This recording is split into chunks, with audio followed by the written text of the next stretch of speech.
প্রতিরোধ যেটুকু জাদেজা বুমরা সিরাজের। জয়ের 193 রান তুলতে গিয়ে 170 রানে গুটিয়ে গেল ভারত। সিরিজে 2-1 এগিয়ে গেল ইংল্যান্ড। মরিয়া চেষ্টা করেও ভারতকে জেতাতে পারলেন না রবীন্দ্র জাদেজা। ব্যর্থ হলো ব্যাট হাতে জসপ্রীত বুমরা। মোহাম্মদ সিরাজের লড়াইও। লর্ডসে 193 রানের লক্ষ্যে ভারতের পৌঁছতে না পারার পিছনে প্রধান দায় ব্যাটারদের। শুভমান গিলদের ব্যাটিং ব্যর্থতায় 170 রানে শেষ হলো ভারতের ইনিংস।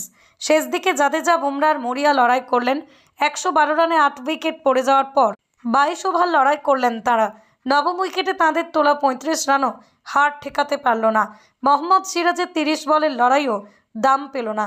দশম উইকেট 13 ওভার 2 বলে সঙ্গ দিলেন জাদেজাকে, তাতেও রক্ষা হলো না। রুদ্ধশ্বাস লড়াই শেষে 22 রানে যেতে সিরিজে 2-1 ব্যবধানে এগিয়ে গেলেন বেন স্টোকসরা। শেষ দিন জয়ের জন্য ভারতের দরকার ছিল 135 রান, ইংল্যান্ডের দরকার ছিল 6 উইকেট। জয়ের সুযোগ ছিল দু দলের সামনেই।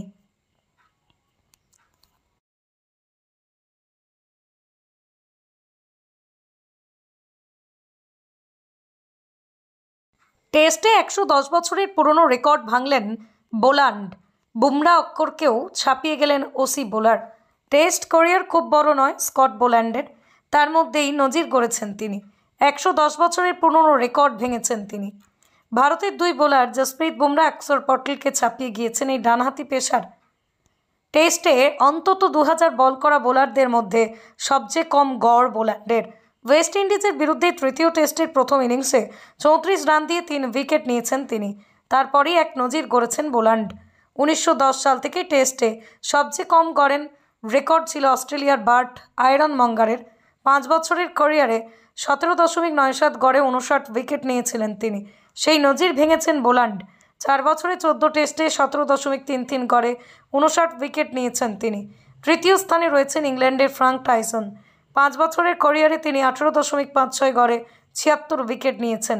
অনেক বেশি টেস্ট খেলেছেন তিনি, অনেক বেশি উইকেট নিয়েছেন। Champion Mumbai Indians. কেকেআর ব্যাটারের হাত ধরে আরও এক ট্রফি আম্বানিদের দলের। টি-20 লিগে সাফল্যের ধারা অব্যাহত মুম্বাই ইন্ডিয়ান্সের। আইপিএলের পাশাপাশি বিদেশের টি-20 লিগও জিতছে তারা। আমেরিকার মেজর লিগ ক্রিকেটে চ্যাম্পিয়ন্স হয়েছে মুম্বাই ইন্ডিয়ান্স নিউ ইয়র্ক। এই প্রতিযোগিতায় 3 মরশুমের মধ্যেই 2 বার চ্যাম্পিয়ন্স হয়েছে তারা। আরও একটা ট্রফি ঢুকেছে মুকেশ আম্বানিদের দলে। সোমবার ভোরেই ডালাসের মাঠে ফাইনালে ওয়াশিংটন ফ্রিডম্যানকে টানটান ম্যাচে 5 রানে হারিয়েছে মুম্বাই ইন্ডিয়ান্স। প্রথমেই ব্যাট করতে নেমে 20 ওভারে 7 উইকেট হারিয়ে 180 রান করে মুম্বাই। তাদের হয়ে সর্বাধিক রান করেন কুইন্টন ডিকক। আইপিএলে কেকেআরের হয়ে খেলা ক্রিকেটারের 46 বলে 77 রান করেন। অধিনায়ক নিকোলাস পুরন করেন 21 রান। মুম্বাইয়ের ইনিংসকে শেষ দিকে গতি দেয় কুঁওরজিৎ সিংহ। 13 বলে 22 রান করেন তিনি। ওয়াশিংটনের বোলারদের মধ্যেই লকি ফার্গুসন 21 রান দিয়ে 3 উইকেট নেন। ফলে মুম্বাইয়ের জয় নিশ্চিত ছিল না। ডেথ ওভারে নিয়ন্ত্রিত বোলিং করে মুম্বাই। শেষ ওভারে জয়ের জন্য দরকার ছিল। এবারের প্রতিযোগিতা শুরুটা ভালো হয়নি মুম্বাইয়ের। চলতি মৌসুমে আইপিএলেও ব্যর্থ হলেও বিদেশের লিগে ট্রফি জিতল মুম্বাই। পঞ্চম দিনের খেলা শুরুর আগেই শাস্তি সিরাজের। বড় সমস্যায় ভারতীয় পেসার। লর্ডসে পঞ্চম দিনের খেলা শুরু হওয়ার আগেই শাস্তি পেলেন ভারতের পেসার মোহাম্মদ সিরাজ।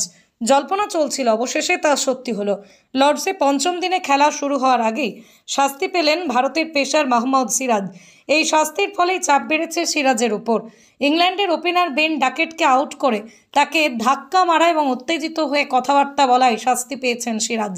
তার ম্যাচ ফির 15% কেটে নেওয়া হয়েছে। পাশাপাশি দ্বিতীয় ডিমেরিট পয়েন্ট পেয়েছেন সিরাজ। জরিমানা বড় না হলেও ডিমেরিট পয়েন্ট সমস্যায় ফেলতে পারে সিরাজকে। 24 মাসের মধ্যে এটা তার দ্বিতীয় ডিমেরিট পয়েন্ট। আর দুবার যদি তিনি ডিমেরিট পয়েন্ট পান তাহলে একটা টেস্টে নির্বাসিত হতে হবে ভারতীয় পেসারকে। রবিবার ইনিংসের শুরু থেকেই সিরাজকে আক্রমণ করার চেষ্টা করেছেন ইংল্যান্ডের দুই ওপেনার। তিনি সিরাজকে পাশ কাটিয়ে সাজঘরের দিকে এগিয়ে যাওয়ার চেষ্টা করেন। তখনই কাঁধ দিয়ে ডাকেটকে ধাক্কা মারেন সিরাজ। সেই অপরাধী শাস্তি পেতে হলো তাকে।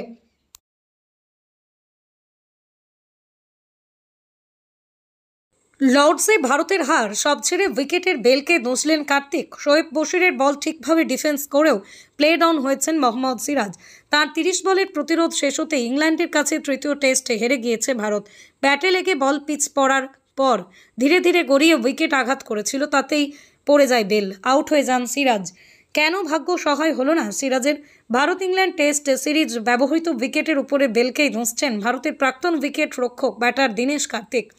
ভারত ইংল্যান্ডের টেস্ট সিরিজে উইকেট ব্যবহার করা হচ্ছে সাধারণ বেল, সেজন্যই বেলের হালকা আঘাতেই সেটি পড়ে গিয়েছে। কার্তিক বলছেন, টেস্ট জিঙ্গার বেল, আইপিএলে যে ধরনের বেল ব্যবহার করা হলে সিরাজ আউট হতো না, ওই বেলগুলোর ওজন বেশি হয়, ফলে খুব সহজে স্ট্যাম্পের উপর থেকে পড়ে যায় না। তিনি আরও বলেছেন, সিরাজ ভালোই ডিফেন্স করেছিল, কিন্তু বলা পিচের ক্ষতের উপর পড়ে স্টাম্পের দিকে চলে গেল। ম্যাচের খুব গুরুত্বপূর্ণ সময় ঘটল ঘটনাটা। দারুণ জমে গিয়েছিল দুদলের লড়াই, তবু ভারতের চেষ্টার প্রশংসা করতেই হবে।